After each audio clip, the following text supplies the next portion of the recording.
आज हम class 10 English medium special English chapter 1 goodwill के बारे में बताएंगे। यह एक पोइम है। गुडविल का मतलब होता है मंगल कामना, शुभ कामना, शुभेच्छा। तो सबसे पहले इस पोइम के बारे में हम बताएंगे। जहाँ बच्चों आप अपनी बुक में देखना कि जो रेड जो कॉलम है उसमें जो लिखा है उसके बारे में हम लोग बात कर रहे हैं कि this poem is an extract from Yajurveda. यह जो आपकी जो है हाइम या पोइम मतलब यह कोई गीत, यह स्तुति या कविता जो ली गई है यजुर्वेद से ली गई है। किससे ली गई है? यजुर्वेद से, जो कि 34वें अध्याय से। किससे ली गई है? 34वें अध्याय से ली गई है। Which is one of the 4 Vedas, जिसके आपको पता है कि 4 वेद होते हैं, ऋग्वेद, सामवेद, अथर्ववेद। इनमें से एक वेद है जो आपको मैं बता रहा हूं यजुर्वेद के बारे में। Which are regarded as ancient books. इसको प्राचीनतम पुस्तकों में से माना गया है, प्राचीनतम साहित्य ग्रंथ उनमें से माना गया है। The date of the Veda is contradictory. So वेदों की जो डेट है यानी कि दिनांक है, जो तिथि है, ये अभी सही ढंग से ज्ञात नहीं है कि कब लिखे गए थे। इनका अभी असमंजस है, अभी क्लियर नहीं है कि इसको कब लिखा गया, कब इसकी रचना की गई। बाल गंगाधर तिलक assigned 4500 BC।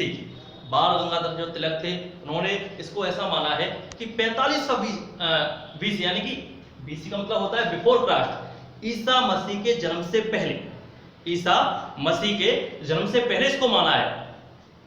और एक और and Max Muller assigned between 2500 to 1500 BC। Max Muller साहब ने इसको 2500 से 1500 BC के बीच में माना है। Veda are the most ancient literary works of the world. वेदों ने इस संसार के अंदर एक प्राचीनतम साहित्य के रूप में कार्य किया है, प्राचीनतम साहित्य के रूप में कार्य किया है। They deal with the deity creation and existence. इसके अंदर देवी देवताओं, सृष्टि की रचना के बारे में और अस्तित्व के बारे में बखान किया गया है। इन दिस हाइम, इस गीत, इस स्तुति, इस प्रार्थना के अंदर द डिवाइन एक्सेंस, देवीय सार के बारे में बात की गई है, देवीय सार के बारे में। और इसमें बहुत ही अच्छा वर्ड आया है द पीयरलेस स्पिरिट, अनुपम आत्मा। अनुपम मतलब होता है एक अनोखी आत्मा, एंड द डेथलेस फ्लेम, और मृत्युहीन लौ यानी कि वो कभी नहीं, इसकी मृत्यु कभी नहीं होती, इस लौ की मृत्यु कभी नहीं होती, उसके बारे में बखान किया गया है। Are evolve to put the will in the mind, जीवात्मा। और इस मस्तिष्क के अंदर उस जीवात्मा का आह्वान किया गया है। किसका आह्वान किया गया? उस मस्तिष्क में जो जीवात्मा होती है, जो इच्छा होती है, उसके बारे में बात की गई है। To do only what is good, केवल अच्छे कार्य करने के लिए इसमें बात की गई है, केवल अच्छे कार्य करने के लिए। There is a divine nature of the spirit of man. इस गीत, इस स्तुति के अंदर देवीय प्रकृति, जो मनुष्य की जो आत्मा है, उसको देवीय प्रकृति के रूप में यहाँ पे बताया गया है। Which is also a part of the divine essence. वो भी एक देवीय सार का हिस्सा है, देवीय सार का हिस्सा, यानी कि स्पिरिट ऑफ गॉड, यानी कि ईश्वर की आत्मा भी कह सकते हैं इसको। The wise man that are the perfect in observing rituals. जो वास्तव में जो निपुण व्यक्ति होता है, जो कुशल व्यक्ति होता है, जो बुद्धिमान व्यक्ति होता है, जो अपने धार्मिक संस्कारों का अवलोकन करता है, बड़ी परपक्वता से अवलोकन करता है, are control by the divine nature. उसको देवीय प्रकृति के द्वारा ही नियंत्रित किया जा सकता है। As the fleet-footed horses are controlled by reins. जैसा कि आपको पता है कि एक बहुत तेज दौड़ने वाला जो घोड़ा होता है, उसको उसकी लगाम के द्वारा नियंत्रित किया जाता है। As our flashy desire are controlled by the mind in our us. जैसे कि जिस व्यक्ति के अंदर जो तीव्र इच्छाएं होती हैं, जो शारीरिक लालसाएं होती हैं, जो भटकाने वाली इच्छाएं होती हैं, उसको केवल जो मस्तिष्क होता है वही इस पर काबू पा सकता है, वही इसको नियंत्रित कर सकता है। देखिए बच्चों, ये तो मैंने आपको बताया इस पार्ट के अंदर, जो आपका इस पार्ट की कविता के अंदर जो था उसके बारे में आपको बताया। अब अपन बारी बारी से इस पार्ट के जो स्टेट्स में दिए गए हैं उसके बारे में अध्ययन करेंगे। तो सबसे पहले फर्स्ट ऑफ ऑल हम बात कर रहे हैं method by the which are wise man skilful in tools. शायद या वास्तव में जो बुद्धिमान व्यक्ति होते हैं जो संस्कारों में कुशल होते हैं, निपुण होते हैं, एंड स्टडी इन असेंबलीज, जो सभाओं में खड़े होते हैं दृढ़ होकर, परफॉर्म देयर टास्क, और परिपक्वता से अपूर्ण होकर अपने कार्य को अंजाम देते हैं। That peerless spirit that lies in all creatures, एक अनुपम आत्मा सभी जीवधारियों के अंदर समाहित रहती है। May that my mind resolve all what is God, और मस्तिष्क ही है, मस्तिष्क जो होता है, यानी मस्तिष्क का यहाँ पर संबंध जीवात्मा से है। जीवात्मा को यहाँ पे बताया गया केवल अच्छे कार्य ही संपन्न करने चाहिए, हल करने चाहिए। ये तो बेटा हो आप 4 पंक्तियां हो गई, इसके बारे में आपको बात बताया, इसका अर्थ बताया। अब नीचे की 4 पंक्तियों के बारे में बात करेंगे।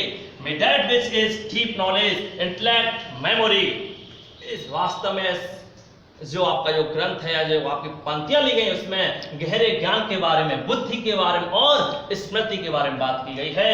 That which is the deathless flame in living beings, जितने भी जीव धारू होते हैं इस धरती के अंदर, इस दुनिया के अंदर, उस समय एक मृत्युहीन लौ होती है, यानी कि एक आत्मा स्वरूप लौ होती है।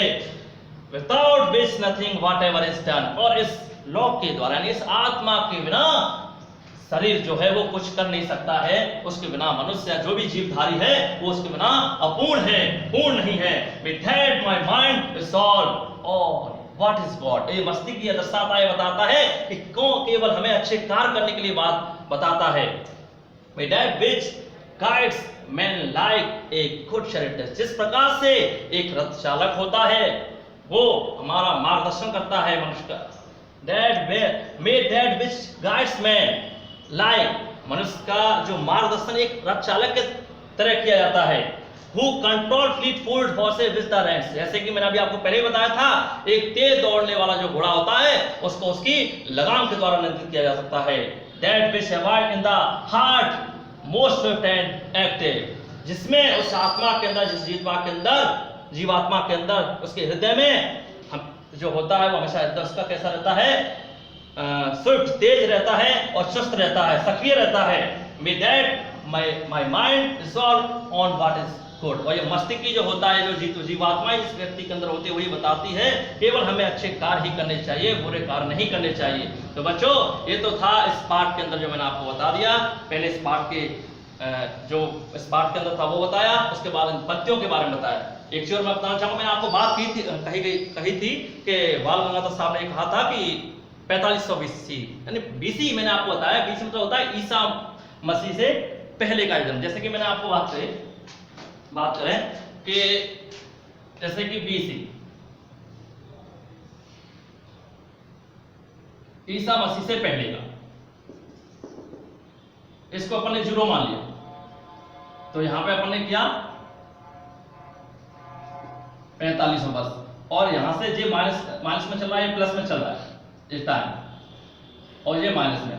अब इसको अपन आज के टाइम का अगर देखें तो आज से कितने वर्ष पूर्व माना गया, तो आज क्या चल रहा है 2020 चल रही है। इसको इसमें ऐड कर देंगे तो एक्चुअल जो डेट है वो मालूम हो जाएगा कि इससे जो ग्रंथ जो है वो कितने वर्ष पूर्व लिखे गए थे। उसी प्रकार से मैक्सवेल साहब ने भी कहा है 2500 वर्ष से 1520 है। 2 चीजें होती है, वो पहले भी बताया था। एडी और बीसी आपको फुल फॉर्म नहीं पता होगा, एडी के बारे में अपन लोग बात करें एनो डोमिनी, और बीसी में होता है बिफोर क्राइस्ट, यानी ईसा मसीह के जन्म से पूर्व। तो ये मैंने आपको बताया इस पार्ट के अंदर। थोड़ा सा पॉज करो।